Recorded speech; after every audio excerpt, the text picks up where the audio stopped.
had cancelled my free trial period with them.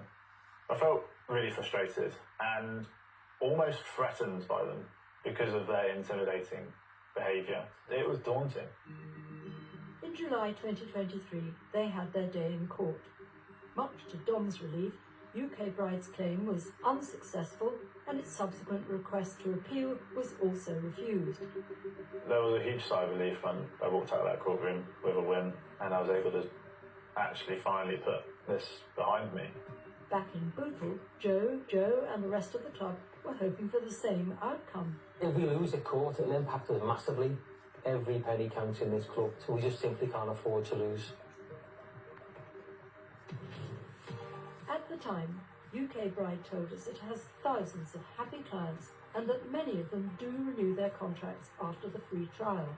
It told us the cancellation process is simple and straightforward and is outlined clearly in the terms and conditions signed by all clients.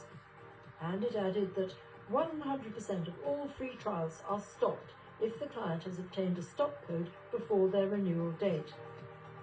UK Bride refutes that the process for chasing outstanding invoices is intimidating, stressing that it aims to resolve any disputes amicably and that the court process is only ever used as a last resort. But by May 2024, Bootle FC was one of more than 100 small businesses being taken to court by UK Bride. A county court judge ordered the cases be paused while the fairness of the company's terms and conditions were examined. BBC Radio 4's You and Yours has been following the story, and reporter Shari Val joins us now to give us the latest. Welcome, Shari, and thank you so much for joining us today. And we're also joined by Adam Shaw, who's going to be explaining what people can do in these circumstances. But Shari, first to you. What do companies think they're getting out of this contract that they have with UK Bride? Well, they got cold calls to introduce them to UK Bride, and UK Bride told them that they would get their own page on the website, so it would have been a perfect match. Those looking on the website to find these services would have seen them, and then they would have been able to get work. But that's not quite what happened. What then went wrong? Well, first of all, the companies were given the idea of a 6-month free trial for this service or a 12-month discounted service, but they were never warned that there would be a stop code that they had to put into the system to make sure they cancelled the contract. They were never warned that they were going to get big invoices the day after the subscription expired if they didn't renew or cancel it. So what's been the outcome? Well, UK Bride decided to take legal action against more than 100 of its own customers. There were so many of these cases, many at Lincoln County Court, and a few months ago, the judge decided that in fact the stop code wasn't unfair, unduly onerous or unusual. So what that meant is the stay was lifted on all these cases, and now UK Bride is suing more than 100 of its own customers. Wow.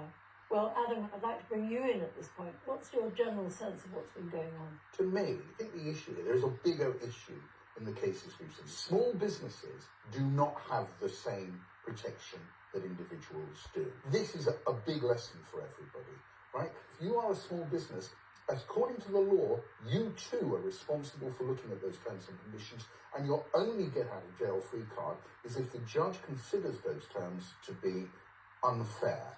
And if the judge doesn't consider them to be unfair, then they won't find in your favour. It is terrible. It might feel a waste of time to have to go through those terms and conditions. They are super important because one day you may be held to account in a court of law. And in the meantime, Shari, what would be your words of advice, having done all this investigation, for people who are running small businesses? Well, we spoke to someone within UK Bride who worked there, and they told us that they were ordered by the firm not to reveal the presence of the stop code, not to tell the businesses that they were subject to an auto-renewal process if they didn't end the contract. And what that tells us is that the key is to read the contract before you sign anything, and also to read the small print. The large print giveth, the small print taketh away. I like that. Well, thanks so much. to both of you.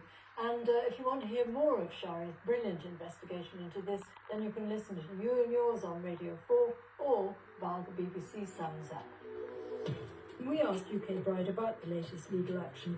It emphasised the court's judgment in June 2024 that its terms and conditions were not unfair, that the stop code procedure was not unusual in this type of contract, and that it was fairly and reasonably brought to the attention of defendants. It added that the terms and conditions of its 6-month free trial are written in plain English and that its clients are free to opt out during the trial period for any reason.